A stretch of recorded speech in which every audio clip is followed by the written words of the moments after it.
محرم کی رات امام حسین علیہ السلام اپنے تمام ساتھیوں کو صبح شہید ہونے والوں کے نام بتا رہے تھے۔ سب سے پہلے عباس کا نام لیا اور فرمایا اے عباس کل تم شہید ہو جاؤ گے۔ پھر علی اکبر کا نام لیا، پھر اون و محمد کے نام لیے۔ رفتہ رفتہ ایک ایک کے نام لیتے رہے۔ شہزادہ قاسم منتظر تھے کہ میرے چچا حسین میرا بھی نام لیں گے۔ بالآخر آپ اٹھ کے فرماتے ہیں اے میرے چچا حسین کیا کل شہید ہونے والوں میں میرا نام نہیں؟ امام حسین علیہ السلام نے مسکرا کے فرمایا اے قاسم موت تمہارے لیے کیا اہمیت رکھتی ہے؟ شہزادہ قاسم نے فرمایا اے چاچا جان اگر آپ کے قدموں پہ قربان ہونے کا نام موت ہے تو میرے نزدیک شہد سے بھی زیادہ میٹھی ہے۔ امام حسین نے شہزادہ قاسم کے سر کو چوما اور فرمایا کل شہید ہونے والوں میں تمہارا نام بھی ہے اور علی اصغر کا نام بھی ہے۔ شہزادہ قاسم تڑپ اٹھے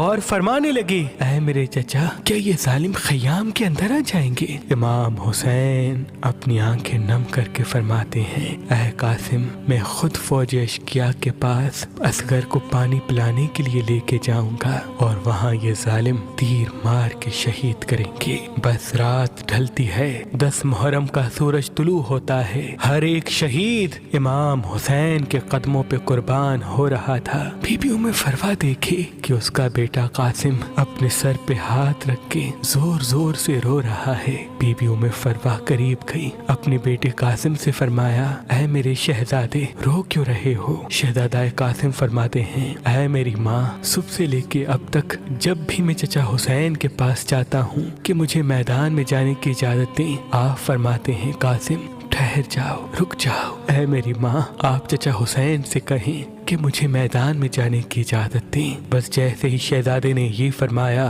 بی بی ام فروا کو امام حسن کی وصیت یاد آئی۔ آپ نے کہا اے قاسم تمہارے بازو پہ جو تعویذ باندھا ہے اس کو کھولو، کیونکہ تمہارے بابا حسن نے فرمایا تھا کہ یہ تعویذ قاسم کے بازو پہ باندھ لو اور ان قریب ایک وقت ایسا آئے گا جب میرا بھائی حسین غریب ہو جائے گا، تب یہ تعویذ کھول کے میرے بھائی کو دینا اور یہ کہنا کہ میری طرف سے قاسم کی قربانی قبول کرے۔ بس جیسے ہی شہزادہ قاسم نے تعویذ کھولا اس میں امام حسن کی وصیت تھی، اس کو پڑھا اور دوڑتے ہوئے اپنے چچا حسین کے پاس آیا اور فرمایا اے میرے چچا حسین میرے بابا نے آپ کے لیے کچھ لکھا ہے۔ امام حسین نے اپنے بھائی کے تعویذ کو آنکھوں پہ رکھا، چوما اور پڑھا۔ اس میں تحریر تھا اے میرے بھائی حسین میں نے بچپن میں سنا تھا کہ ہماری ماں وقت آخر ہمارے بابا علی سے فرما رہی تھی کہ میں نے اللہ کے رسول سے سنا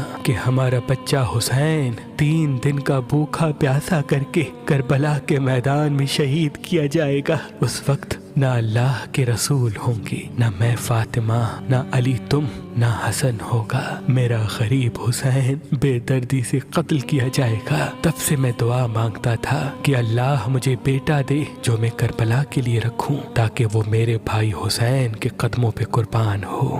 اے حسین آج قاسم کو میری طرف سے اپنے قدموں پہ قربان ہونے کی اجازت دو۔ امام حسین رو کے تعویذ کو چومتے ہیں اور شہزادہ قاسم کے سر کو چومتے ہیں اور فرماتے ہیں اے قاسم جا اللہ کی راہ میں قربان ہو جا۔ پھر آپ فرماتے ہیں اے میرے بچے آج ذرا میں تجھے پہناؤں گا۔ تاریخ نے لکھا ایک ایک ذرا امام حسین اپنے شہزادے قاسم کو پہناتے رہے لیکن کوئی بھی ذرا شہزادہ قاسم کے جسم پہ پوری نہ اتری۔ بالآخر شہزادے نے فرمایا اے میرے چچا مجھے بغیر ذرا کے میدان میں بھیجیں، شاید اللہ کی مرضی یہ ہے۔ بس اللہ اکبر کہہ کے حسن کا لال میدان میں آیا، شیر کی طرح فرماتے ہیں اے فوج اشقیا میں علی کا پوتا ہوں، عباس کا بھتیجا، حسن کا بیٹا، اگر کوئی ہے تو میرے مد مقابلہ ہے۔ عمر بن سعد، شمر اور دوسرے بہادر زور زور سے ہنسنے لگے